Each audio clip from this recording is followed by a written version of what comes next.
What's going on, y'all? I'm Brandon Atlanta Man Bang, coming to you live right here, Coach's Corner, the center of the universe, Thunderbolt, Georgia. Another episode of Rubbin' and Grubbin'. Rubbin' is racing, grubbin' is tasting. Rubbin' is racing and grubbin' is tasting. Thanks for everybody tuning in on Wednesday. Hope everybody's having a great day out there. Before we get started, man, just want to give a big shout out there to all my sponsors: Arborman Tree Service, Redfin Polarized Sunglasses, Lamar's Body Shop, and last but definitely not least, got to give a big shout out to the man, the myth, the legend himself, John Henderson, up here at Coach's Corner, man. I mean, without them, this wouldn't be possible, and without y'all, this isn't possible. So thanks to everybody out there. But do want to give big, thoughts and prayers out there to everybody in Florida right now. I actually have family that's in town. My brother-in-law's up from Fort Myers. So at the end of the day, I hope, everybody's safe out there as possible, and know that we're thinking about you right here at Coach's and Thunderbolt for sure. So, we'll see, man, but fingers are crossed and prayers are out there for you. So, hey, if it's the first time tuning in, we're getting ready to start the show out with what we like to call the word of the day. Basically, the way we play this game is every time I say a word, you're going to take a sip of your favorite adult beverage. As you can see, I got mine up here tonight. I'm back in the game. My beautiful, lovely wife's inside, taking care of my NASCAR business in there. So fingers crossed she's doing a good job in there. But yeah, having a few cold ones tonight for sure.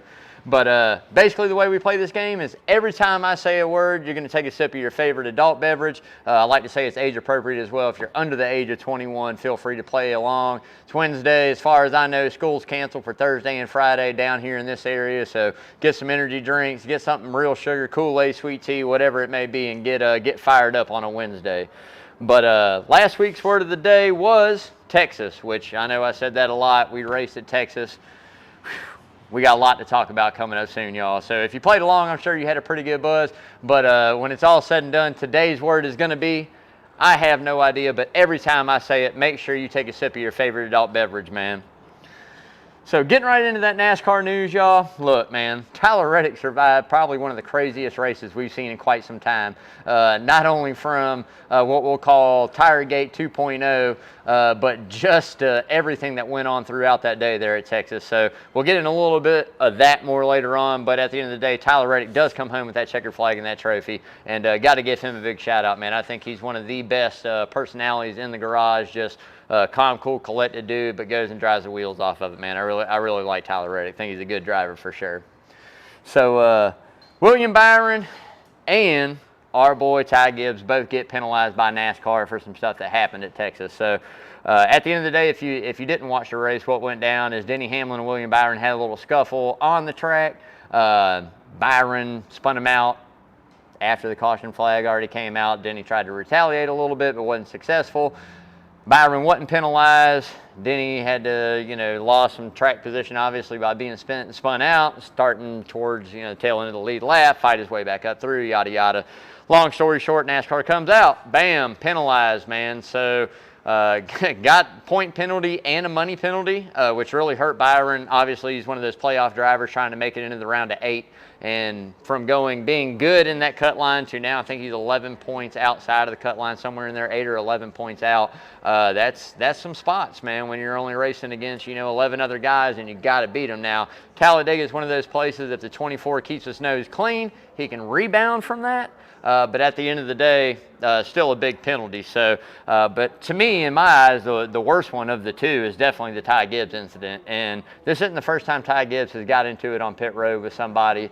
This isn't the first time that Ty Gibbs has shown his immaturity as a young adult behind the wheel of a race car this season. So at the end of the day, NASCAR comes down, slaps that penalty on him. If you didn't see it, kind of bumped into, checked Ty Dillon on pit road, really close to a bunch of NASCAR officials and another pit crew. So thankfully nobody was hurt in that incident, but there again, we have had deaths on pit road. NASCAR does a very good job by regulating pit road speed and trying to keep everybody as safe as possible. There again, we all know that's probably one of the most dangerous places to be in the sport of NASCAR.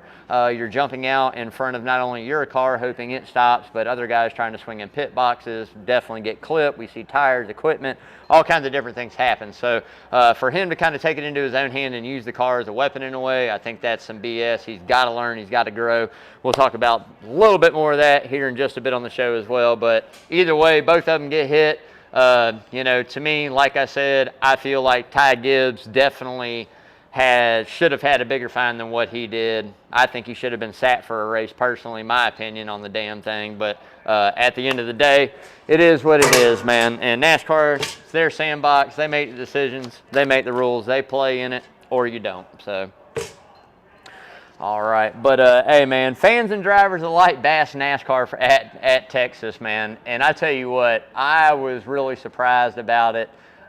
This is the first time we've seen anything happen since, we'll say, that Brickyard race over at Indy 2008-9, when the tires just failed every 11 laps they were failing. I mean, that was the last real big tire catastrophe we had in NASCAR. So to watch Texas run and then put about 25 laps on those tires, and then all of a sudden, without anything being said, it just goes boom, spins around, hits the wall. We saw numerous leaders get caught up, but the fans roasting NASCAR, man, was just absolutely insane to me. I mean, you know, I know that Goodyear pays NASCAR money to be the tire of NASCAR, you know, scratching each other's back in that way. But at the end of the day, I don't think either one of them expected the tire to do what it did. And I don't think that after the rain and the rubber being washed off and the racing surface being clean, it helped any at all. So I'm not going to blame NASCAR 100%, but it was funny watching everybody kind of get down on them and bash them pretty hard. I mean, is it unacceptable? Yeah, in a way it is, but there again, it's not like we go out and run these tests all the time in these same exact conditions with the same exact setup. So I'm not going to blame them too bad, but hopefully this is the only type of incident like this we see all year long. I mean, it's been pretty good up to this point. We've had some other tire issues, don't get me wrong, but nothing is like we saw this past Sunday. So hopefully this is the only one, and we just keep moving it forward, man. But do want to give a big shout out there. Before I do, we're going to pause for station identification. I got to have me some sips of my cold beer. Hope everybody's having a good Wednesday night out there, y'all.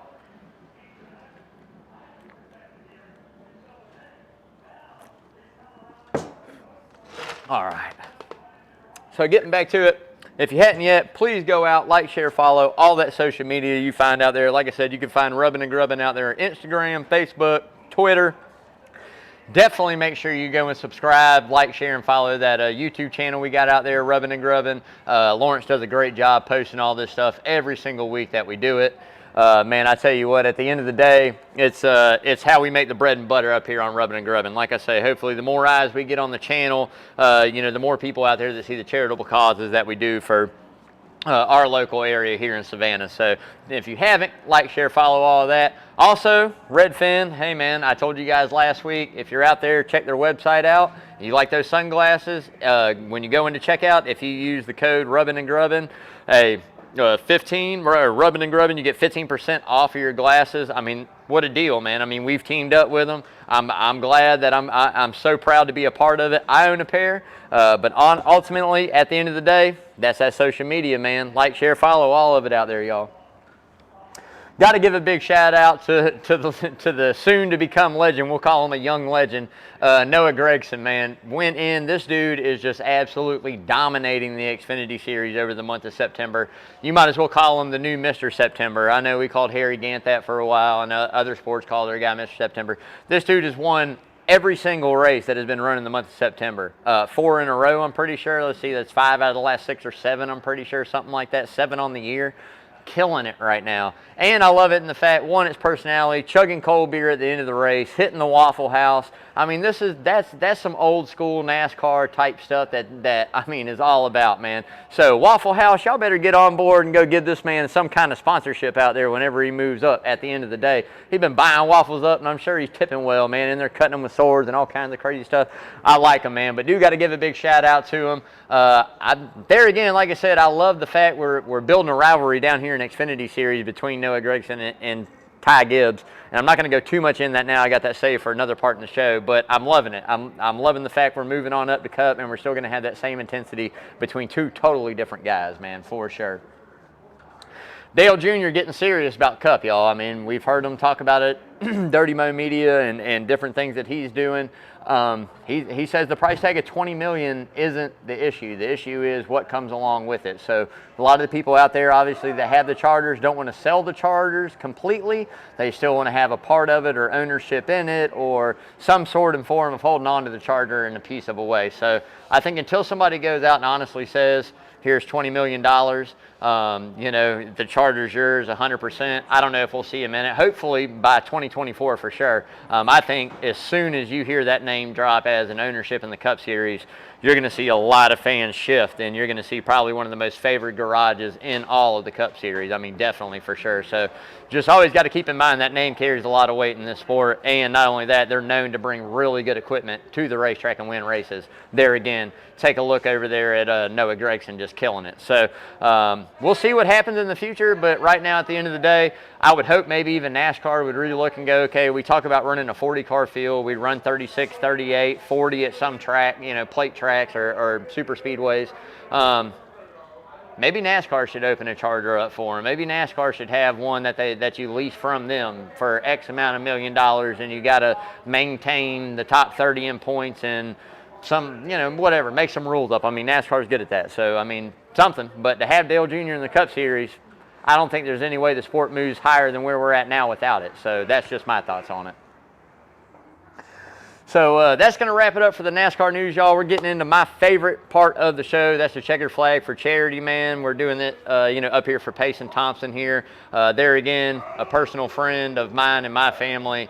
She lost her mother earlier in the year. She's a young girl, attends school out here at St. Andrews out there on Wilmington Island.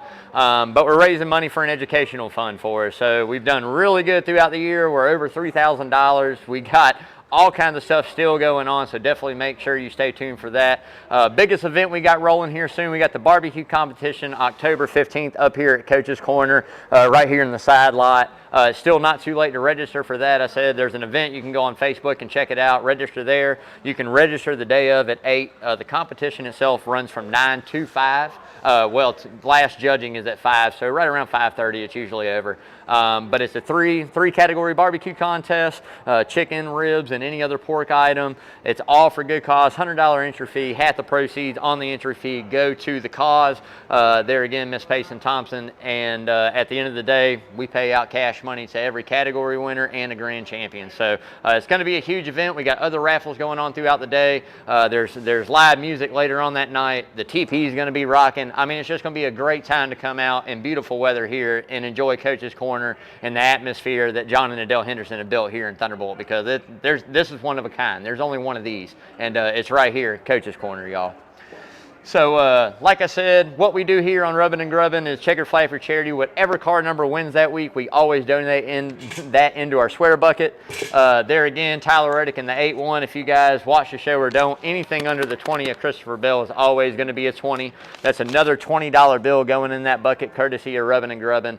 Man, it's just an honor and a pleasure to be able to do this. Like I tell you guys all the time, if you want to get involved, tell your waiter, tell your waitress, tell your bartender, stop John and Adele, say, hey, I want to donate checkered flag for charity, or any charitable event that we run here at Coach's, because there's a lot. We usually do them all year long. I know the TP's coming up. Coach's itself is going to have its own thing it's doing, so we definitely got to make sure we're just going to keep giving all year, because that's what we do around here. But at the end of the day, man, like I said, if you're ever up here, it doesn't matter the denomination, nickels, pennies, dimes, 10, 20s, 150s, whatever it is you got to give, make sure you give it. It's just for a great cause. All stay local right here in the Savannah area. So like I said, if you haven't yet, make sure you do it at some point in time, man. Going to be doing Cooler Full of Joy still. We got a couple more of those to go.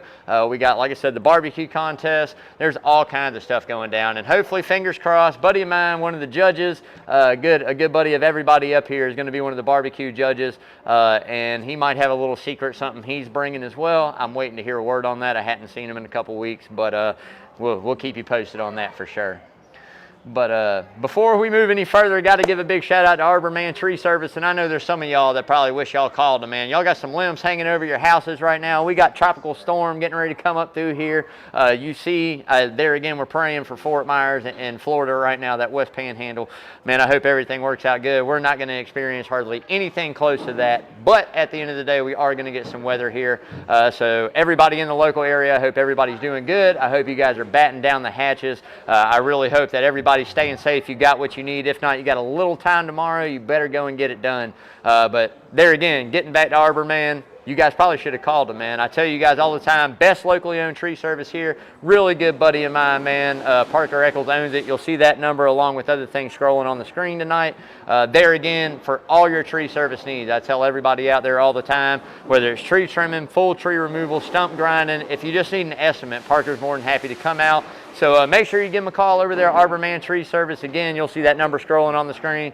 Parker, love you, dude. Get up with you soon, man, and sell them raffle tickets, man. Get rid of them raffle tickets. Y'all know Parker, buy a raffle ticket. It's all for a good cause, man.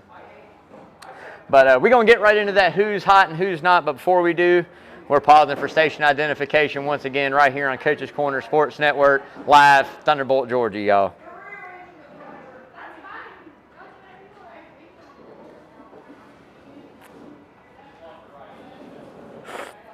All right, getting right into the who's hot list, man. We got a new number one.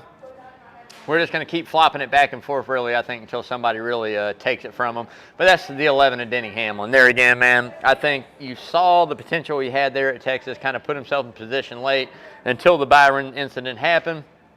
Rebounded pretty well from that as well, so we can't really be too upset with them, but the consistency they've shown since the start of the playoffs compared to the regular season is night and day. I mean, this team has really amped it up. They're bringing fast race cars to the racetrack every single week. They're up front contending for wins. If not, it's barring incidents on pit road or mechanical failure or whatever it may be. But the 11's looking strong, man, and I'd never count them out. We hadn't seen them win that championship yet, but man, has he made the Final Four quite a few times. So I don't know if this year is going to be one of those years. I think I probably put him in, to be honest with you. But we just got to keep watching, man. But right now, Denny Hamlin's fast, I'll take him as the new leader of the hot list for sure. So second on that is going to be the 9-car Chase Elliott. You guys know the man, the myth, the legend himself, Chase the Bulldog Elliott. Come on, man.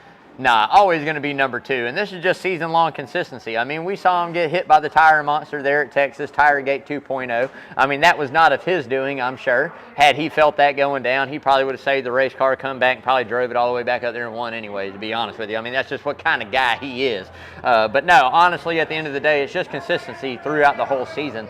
The 9 team has showed up week in and week out. They've got really good finishes, barring something like we saw on Sunday. But at the end of the day, you know, they're doing what they need to do. And I think Alan Gustafson and Chase Elliott really do have a really good relationship, crew chief and driver. They understand each other well. It's probably one of the best top 3 in the sport, I would say, to be honest with you. We're going to see where it takes them, but right now they're fast. I mean, I think there again, Talladega got to have a solid finish. There's going to be some guys that don't have good runs, and I know he's, I think, 11 points to the good or 8 points to the good, something in there. At the end of the day, it's not enough. He really needs to gain a little bit more points here. We know if he makes it to the Roval, I got a feeling he's going to win the Roval, like I've always said. I mean, that man is just deadly on road courses. I got him marked down for the win on the Roval, locks himself in either way. But if he puts himself into a good position, every time those playoffs start and he resets, he's always going to probably start at the top, if not very close. So just got to have good, solid runs, but right now he's going to stay 2. 3, it's got to be Tyler Reddick. I mean, look at this guy heating up, man. I mean, I know he's, you know, got the red hair. I mean, the man's on fire, though, for real. Like, somebody call the fire department because the man is for real on fire. I mean, he's bringing fast race cars, and I think in not going to say as good of equipment as the other 3 major teams. I mean, we all know that. RCR is no slouch, don't get me wrong on that. And we have seen Tyler Reddick get a couple wins there again on road courses and have some good runs, just not quite get those wins. But he went out and got it done on a 1.5 miles. I mean, NASCAR's bread and butter, 1.5 mile track at probably one of the hardest to go get it done in a time when tires really mattered. I mean, he ran the hell out of the tires. So at the end of the day, Tyler Reddick's got to make the hot list. I know he's out of the playoffs. I'm really excited for this kid's future. I think we got a really bright star that's going to be shining for a while, whether it be at RCR or when we make the move to 2311. I think that, you know, by the time he hits 2311 in another full season behind the wheel, we're going to be talking about this kid week in and week out. I mean, honestly, we're close to it now. I mean, if you're sleeping on Tyler Reddick winning races, then, you know, you've eaten some Ambien or some kind of sleeping aid, man, because at the end of the day, this kid is doing what he needs to be doing out on the track. So, and not only that, just a great guy, great personality, man. So, awesome dude. So 4th on the hot list, yeah, I got 4 of them tonight. Usually it's 3. Got to be Logano. And I've ragged on Joey a couple times earlier in the season, and I don't really care for Fords. As you notice, we had Toyota and Chevys up there, but at the end of the day, I got to give the props where the props are due. I really would have loved to see him go and win Texas. I kind of had him in our game of skill here at coaches, so I was kind of praying for that, to be honest with you.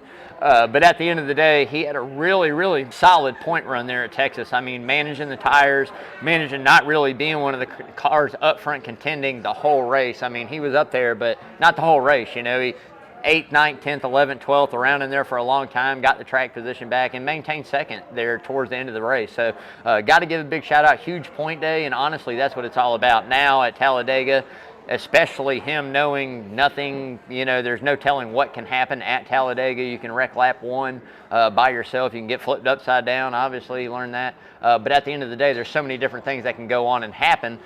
So there again, what a great safe place to be leading the playoffs the way you're leading the playoffs, coming into a place where the inevitable and unimaginable happens. So I got to give a big shout out to Logano. Kind of got it rebounded. We'll see if it maintains for the rest of the playoff, or at least this round. I think, to me, he'll struggle a little bit at the Roval. That's just my personal opinion. So I think there again, if he has a really good finish there at Dega, he'll probably find himself in a safe place, locked in, no problems, regardless, at the Roval. So that's going to wrap it up for the Who's Hot. We're getting right into the Who's Not, and we got an all-new thing taking the top, and that's the tires there at Texas, man.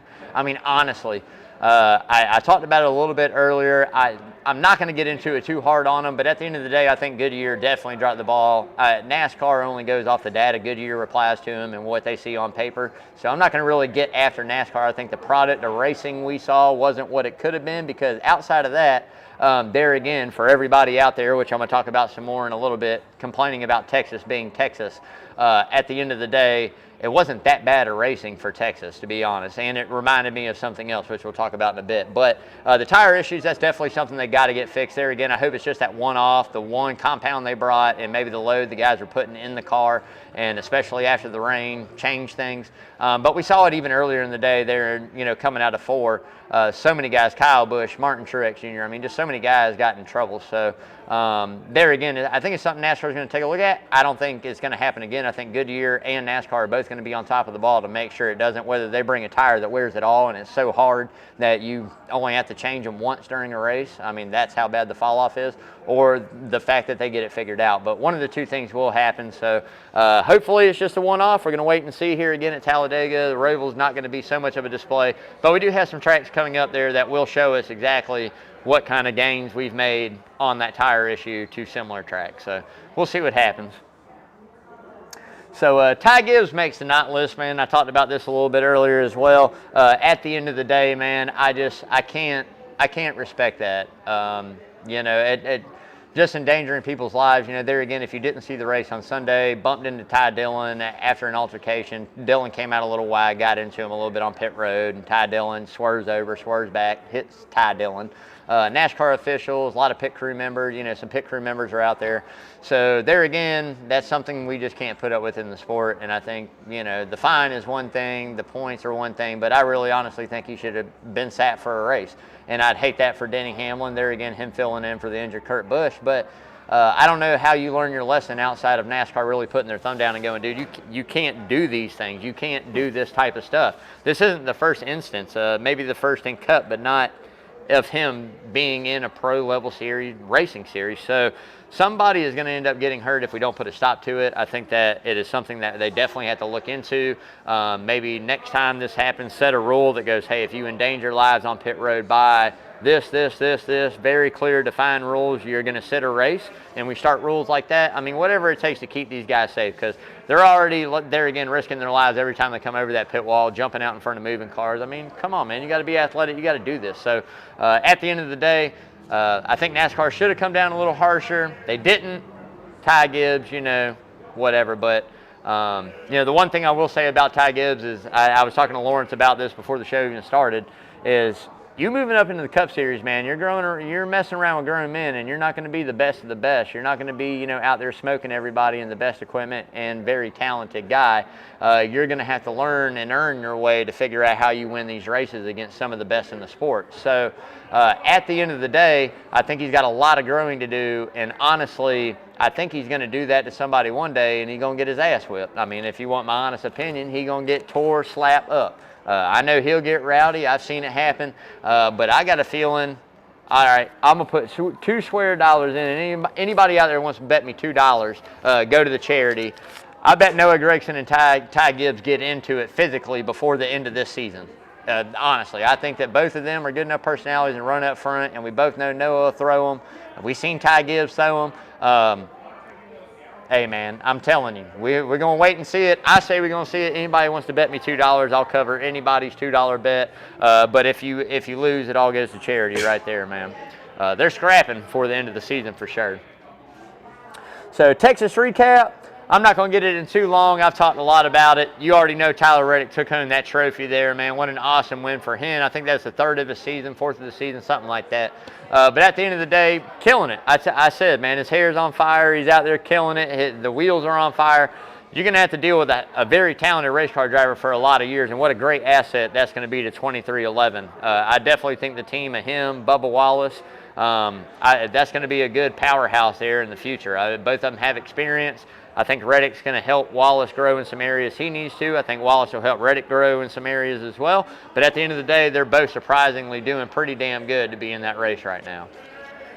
So a lot of playoff drivers and other guys had a lot of damn trouble out there, man. I mean, we saw that there live at Texas between the tire issues and just stuff happening, man. I mean, look, at the end of the day, we turned around, we saw the 19 leading wreck, we saw the 4-car wreck, we saw the 17 car up towards the front wreck, we saw the 9 wreck in the lead, we saw the 18 spin out, we saw the 20 car get into it twice. Shall I keep going? Cody Ware about killed himself, which I do want to send big thoughts and prayers out there to Cody Ware. I'm glad he's okay. I hope everybody has the patience to bear with NASCAR once we get the data back from that race car and building this offseason to help the safety issues that we're dealing with.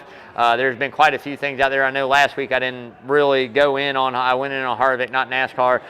Just bear with us, man. Have the patience. I know they'll get it fixed. Those guys are really good at doing that. That's what it's all about. They'll get it lined out. But, yeah, man, massive hit for, Cody Ware there. Glad he's okay. Glad he walked away, and definitely glad that he did not hit that opening to pit road because, man, let me tell you, that would have been extremely devastating there. So maybe NASCAR really needs to look into also a way that we can put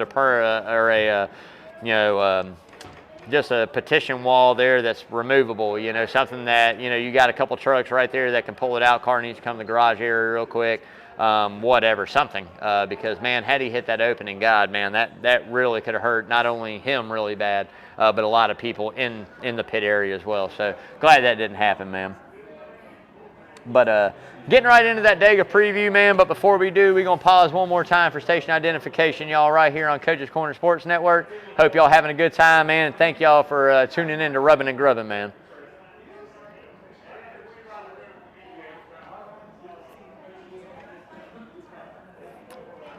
Well, I think we're getting ready to get wild again this weekend, y'all. We going into Talladega. Looks like the weather over there is pretty much cleared up for them. We're going to be going through it down here in Savannah, but at the end of the day, it does look like a pretty good outlook for them this weekend in Talladega. So glad to see that. Glad to see all the fans up there. And, do want to give a big shout out as well to Talladega Speedway, Atlanta Motor Speedway. There again, I talk about NASCAR in a way as an organization, but I think a lot of people don't talk about NASCAR in a way of what they do for their community and just people in general. So Atlanta's done it for years. Talladega has as well. People trying to escape the storm, run away from the hurricane, do different things. They always open those campgrounds. So the campground is open in Atlanta. And it is also open free camping over there in Talladega as well in certain sections. So just make sure you check that out if you are trying to escape the storm, find somewhere to go. And, dude, what a better way than to spend your time running from a hurricane watching a NASCAR race at Talladega. I mean, that's pretty badass, to be honest with you. But at the end of the day, man, got to give some respect out there to those racetracks and a lot of Smith-owned racetracks, if you will. The Atlantas, the Bristols, a lot of tracks they own do that a lot. So big pat on the back for NASCAR as an organization for what they do inside the sport and outside the sport. Got to pat them on the back a little bit every once in a while, y'all.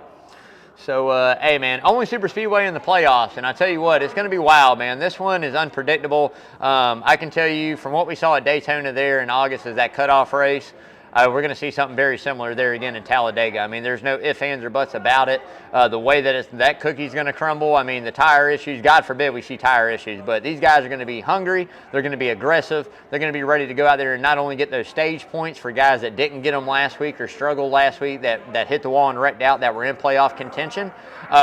They're going out to get these stage points. They're going out to win a race there at Talladega, man. So I expect a wild one. I expect no holds barred going out for it, as we always do at Dega. So we'll see who comes out with the flag this time. But Ross Chastain in the spring, Watermelon Man somehow snuck that one out in the spring.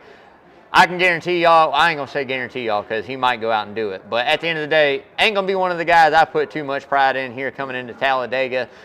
He ain't got that many friends out there, to be honest with you. He only got one, and that's the 99. And then he only going to be his friend as long as it takes to get to the front. So at the end of the day, there again, like I said, Chastain got it in the spring. Tune in Sunday, find out who gets it this time, y'all.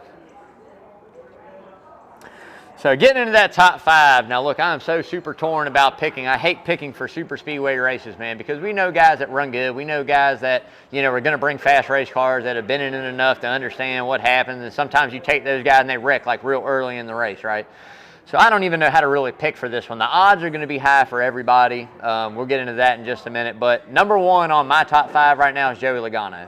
And I know people are going to scratch their head at that and go, what do you mean? Horrible finish there in the spring. Hadn't really finished too good at a lot of the restrictor plate races over the past 2-3 races, At the end of the day, to me, this guy's got the most experience in the field of understanding how to do what he needs to do at the front. I know Kevin Harvick's older than him, Kyle Busch, etc., but none of those guys, other outside of maybe Brad Keselowski and Denny Hamlin, are really the plate racers that Joey Logano is, right? So I'm going to take him number 1. I think that he's been having fast race cars. I think Talladega is the perfect place for him to go out, lead the race the whole time, maintain that track position, stay out front, manage the runs where they come, and stay out front. So I'll take Joey Logano number 1.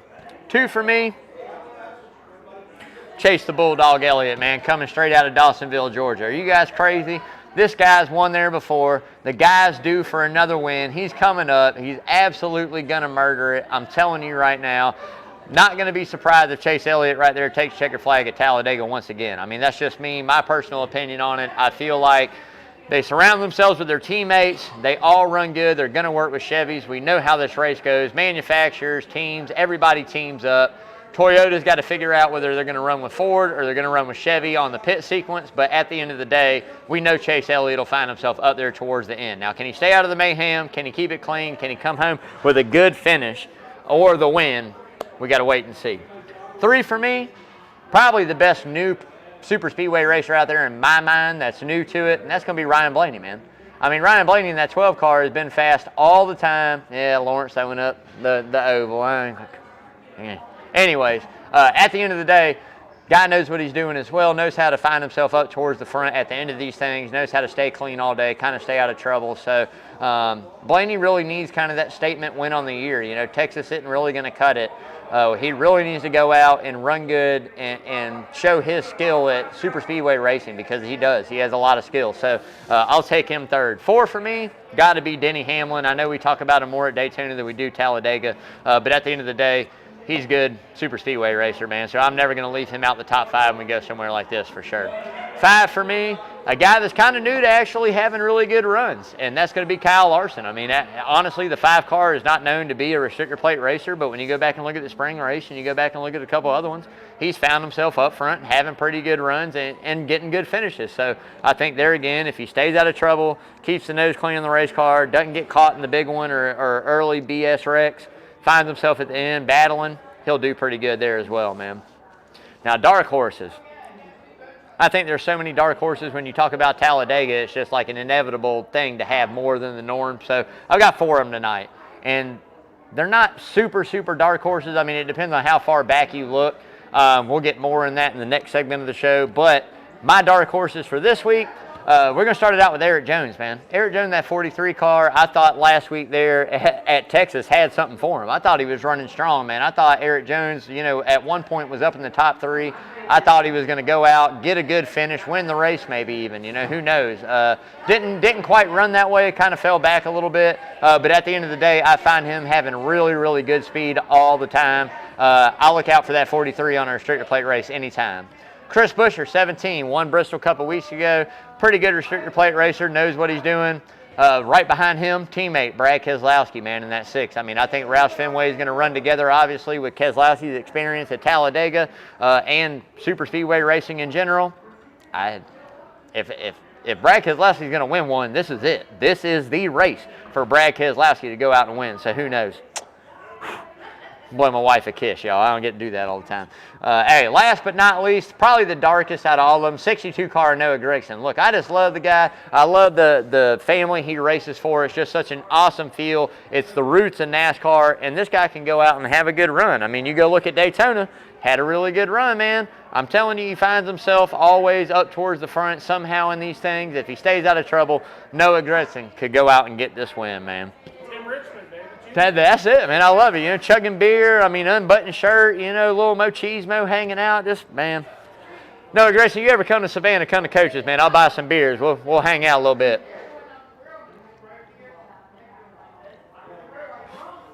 All right. Before we get into the next segment, man, got to give a big shout out to the newest sponsor. Bam, y'all see it here all night. Redfin polarized sunglasses, man. Like I tell you guys all the time, man, whether it's money on the line or a wall hanger, man, you got to be able to see it clearly, and you're not going to see it any clearer than when you're looking through a pair of Redfin polarized, man. These things are the bomb. I usually got mine on, but we're under hurricane conditions out here tonight, so no need for that other than the stage light blinding me a little bit. But anyway, at the end of the day, man, Redfin has the best polarized sunglasses on the planet. Italian-made frames, man. They're so light, flexible, just amazing. The lenses, Carl Zeiss, y'all probably know him from photography and camera lenses. The man, the myth, the legend himself made these polarized lenses. So Redfin is awesome. Like I say, it doesn't matter if it's a day on the lake, a day offshore fishing, man. Don't get caught without your red fins, man. These things are badass.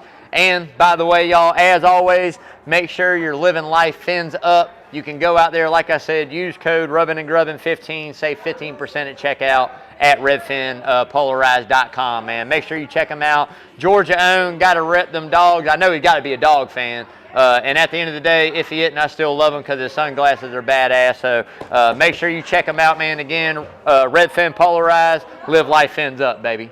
So we're going to get into that money line, man, and boy, it's a week right here. Like I told y'all earlier, everybody's coming out with good odds at Talladega, right? I think even like the best odds, early odds are like 12-1 on everybody good. Logano, Blaney, Elliott, everybody's sitting really high. I mean, that's pretty good odds. So we're definitely going to lock a couple of those in. But what we are going to do this week is we are going to double up, and we're trying to double dip on segments of drivers. So we're going to probably take 4 guys up top, and then we're going to fill 2 other guys in 3 different tiers. So we're going to bet a little bit more money this week, but we're going to go top to wins, and we're going to go top 3s, right? But we're going to do it in groups of 3 or 4. So there again, the Denny Hamlin, the Chase Elliott, Joey Logano, Ryan Blaney, those guys are definitely getting locked in. Tier B, mid-pack, a little bit better odds. You got to look back there. You see some guys there again, the William Byrons. You look a little, Christopher Bell, Kyle Busch, a lot of those guys have really good odd value as well. Kevin Harvick, a lot of guys that have won have some good value back. Now, my eyes are more focused on that very back after what I saw at Daytona. I'm feeling we're going to have a similar race. We're going to take some really, really long shot odds. Don't be surprised, like I said, if I come on next week and let you guys know. We took a Corey LaJoy. We took Timmy Hill. We took a Cody Ware. We took Noah Gragson. We took a lot of these guys for the win because we are definitely taking a lot of these guys for the wins, to be honest with you, man. We're hoping for a repeat of Daytona, big payday. On the year, man, we're still up plus 5,700, 5,175 units. So we're still doing pretty good. We've missed a couple times, man. We did hit last weekend with Tyler Reddick there with that win. At one point in time, we had the win and 2 other long shot top 3 guys in there with Chris Buescher and Eric Jones. So we did have a pretty big payday on the line there. Didn't pan out that way. That kind of stuff happens, but we're looking for another one this weekend. This and the Roval are probably the 2 best shots we have at really going long odds. So we're gonna take a swing at it, man. I hope we don't miss. I hope we hit a little something here, and I'll keep you guys posted on it. But definitely got to make sure you take some long shots. Even Brad Keselowski, I mean, they got his odds crazy, and he's won there, man. So, hey, I'm telling you, we're taking all kinds of folks. I'll let you guys know what we did next week for sure. So before we get into it, man, I got to pause for station identification one more time. I'm running out of cold beer up here, y'all. Only had 2 tonight. This is the first time I've had beer in what, Lawrence? Probably 4 or 5 months up here, 6 months on the show, maybe the first 3 weeks of the show.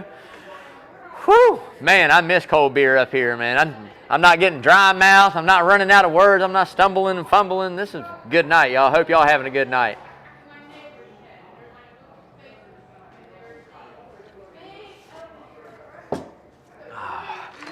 I'm going to get this one down. I only got 2 segments left, but I'm going to get this one down, y'all.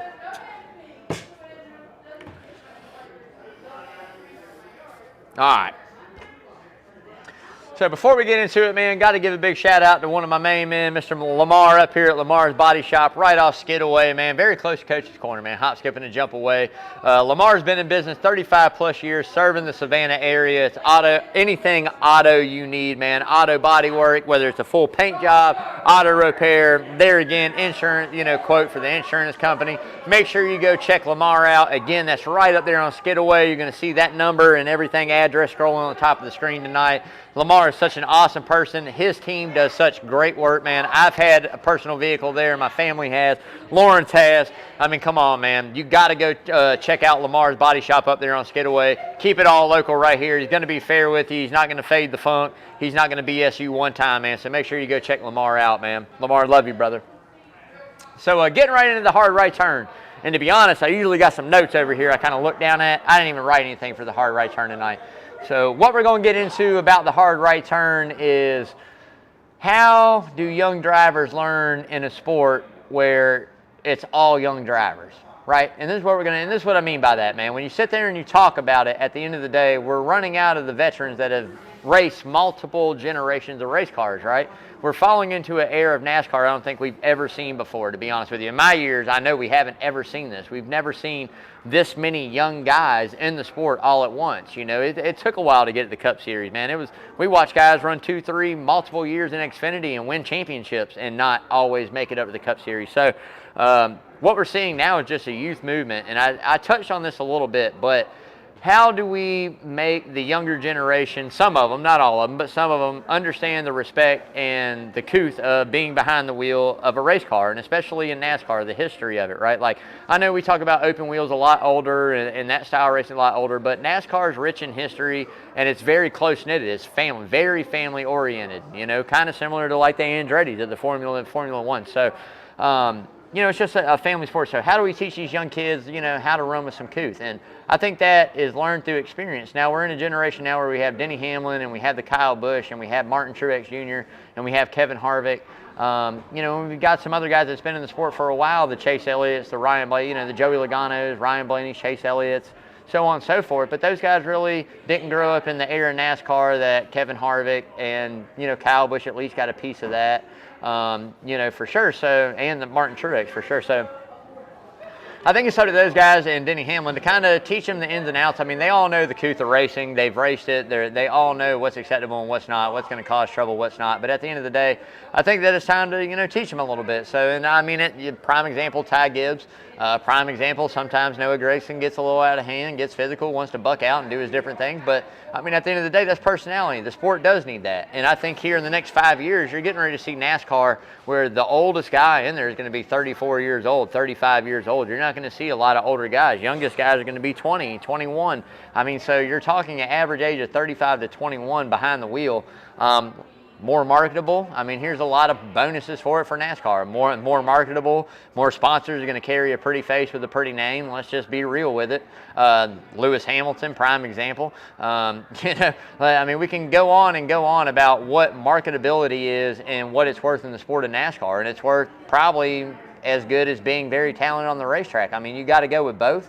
But if you got the personality, as is Noah Gragson, and you have a personality maybe you like Ty Gibbs, that's great for the sport. And both those guys are coming in. So there again, I think there's still a lot of talent in the Xfinity Series yet to move up. I just want to know what your guys' thoughts are and how you think you deal with teaching these younger guys and younger generation of drivers somewhat respect. Now, does respect change? Is there a line that as generations move out and new move in, they go, okay, well now we'll accept this because we understand this is how we race?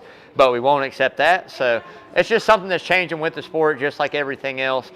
In my opinion, I'm down for it. I enjoy it. I think it's still really good racing. This is probably one of the best seasons we've seen in quite some time. Mechanical failures and tire issues, but it's made it interesting, man. It's brought the life back to the sport, and the fact that we've had almost 20 different winners, 20 if you really count Ryan Blaney, 19 regular season point winners, still have plenty of chances to be 20. So at the end of the day, I think we're heading in the right direction. I think that there again, it's up to some of these older guys in the last years that they have to kind of teach these guys, what they'll put up with and what they won't. And sometimes you got to get physical, man. You know what I mean? Work it out. Like Richard Simmons in the 80s, man. I mean, get physical, whatever it may be, but do your thing. But got to get it figured out, man. But that's going to do it for the rubbing part. We're moving into the grubbing part. They're busy in there, y'all. We're going to, just hook it tonight. I'm going to tell you what it was. It's one of my favorite things. It was amazing. It's a pizza. And we've had it on before. If you hadn't had pizza at Coach's Corner yet, you need to make sure you got pizza. And at the end of the day, what I'm telling you guys is it's awesome. This is a really good pie. They do a really good job in there. It's amazing. They'll cook it any way you want it. They got all kinds of different topping options, the calzones, the strombolis. A lot of people don't think of Coach's as being that type of place. But Coach's is that type of place, man. The menu's got something for everybody. So make sure you come check it out.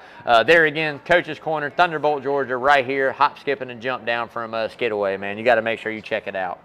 So do got to give a big shout out to everybody out there watching the show, everybody involved, all the sponsors. Again, a big shout out to John and Adele Henderson, man, for everything they do, not only for me personally, but also for Rubbin' and Grubbin'. I mean, just such a great group of people, all involved in the local community. Again, so charitable, do so many charity events for everybody, raise a good bit of money, and we have fun while we do it. Coach's is definitely a family environment. The Coach's Corner Sports Network is definitely tight. I want to mention it again, Coach Carl DeMasi is still doing his fundraiser for childhood cancer. I think that runs all the way through the end of the month.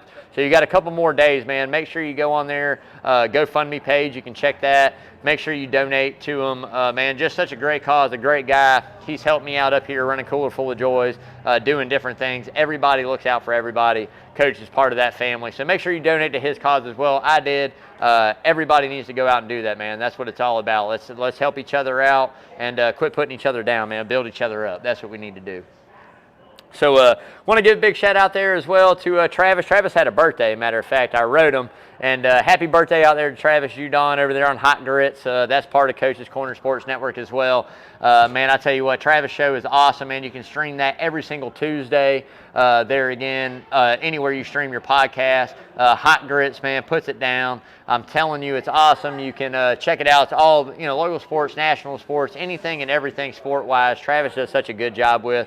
Travis, I love you, brother. I hope you had a great birthday, man. Live it up. And as always, I know you put it down like a shitty baby, dude. So I'm going to throw that in there as well. And, hey, man. Travis will be live next week, Monday. Live Monday at Coach's next week.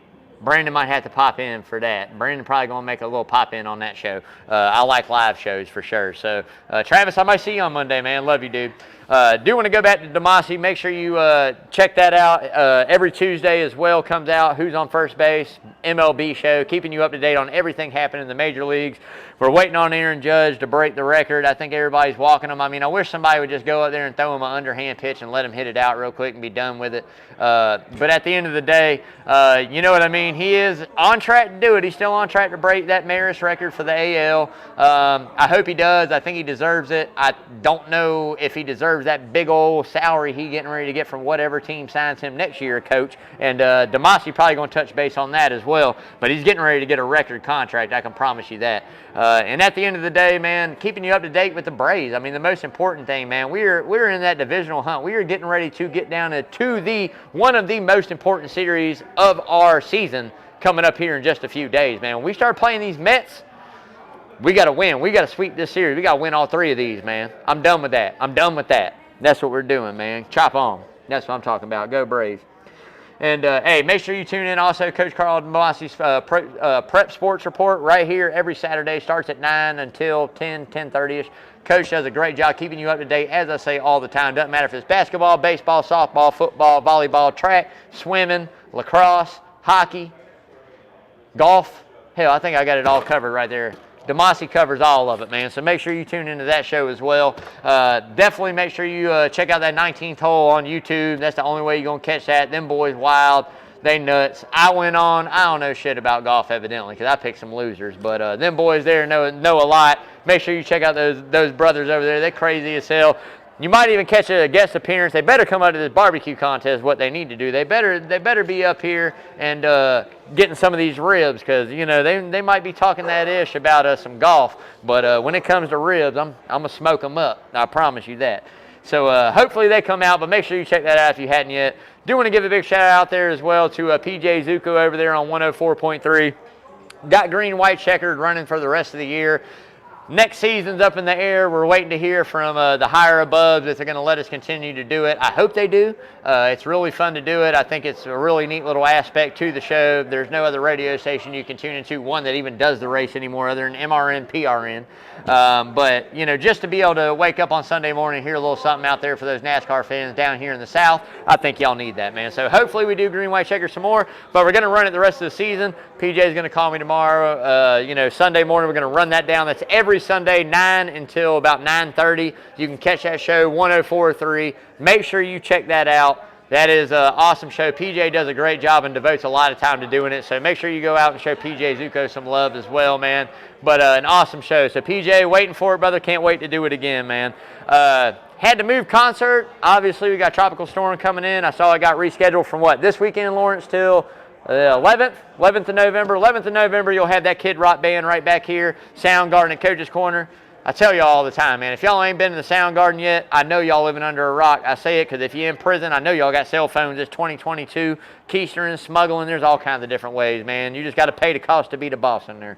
So at the end of the day, I don't know what y'all doing, but you got to come out here and catch Coach's Corner live, man. I promise you that. Right here, the Soundgarden, best live music in the Savannah area, does not disappoint at all. Me and my wife come up here all the time, numerous shows. It is just an amazing place to catch a concert. The environment's wild. Everybody gets into it, so make sure you show up. I do know, do have some shows coming up. The weekend of the barbecue contest, the Rubbin' and Grubbin' Burnout Barbecue Contest. There will be Guardians of the Jukebox tribute to MTV's 80s era. Awesome show. From what Lawrence told me and some of my buddies that came up here, that was probably one of the best shows all year long. So those guys definitely rocked the house. And if you go check them out, I think combined from the musicians that play in this band have over like 110 million hits on YouTube and different things. I mean, it's basically artists, musicians that have traveled around with some of the biggest names that tour and perform. I mean, these guys definitely put it down. So make sure you don't miss that. That's October 15th. Barbecue contest at 9, runs until about 5:36. This concert starts at 7. I mean, it sounds like a great day. Come check it out. Donate to the TP. Donate over here. Check out the concert. And probably as always, week before, we're going to be giving away tickets. So make sure you tune in right here to Rubbin' and Grubbin' live, Coach's Corner, Wednesday, 6 o'clock, man, till I run out of breath. If I can get my wife come up here next week, it'll be till I run out of cold beer. We're going to make sure we do that. But do hope everybody has a great Wednesday out there. I love y'all as always. I hope everybody stays safe for real. Prayers and thoughts down there at Fort Myers in that Florida, that Gulf Coast, Florida area. I hope everybody does good. We're sending our prayers down that way. And hopefully here, everybody's batting down the hatches. Like I said earlier, you got what you need. Lock it down Friday, man. It's going to get a little gnarly out there. So hope everybody's good. As I always say, make sure you give your loved ones a big hug. Kiss them. Tomorrow's not given. Stay safe out there. Till next time, y'all, as always, bam. Wash your hands, y'all.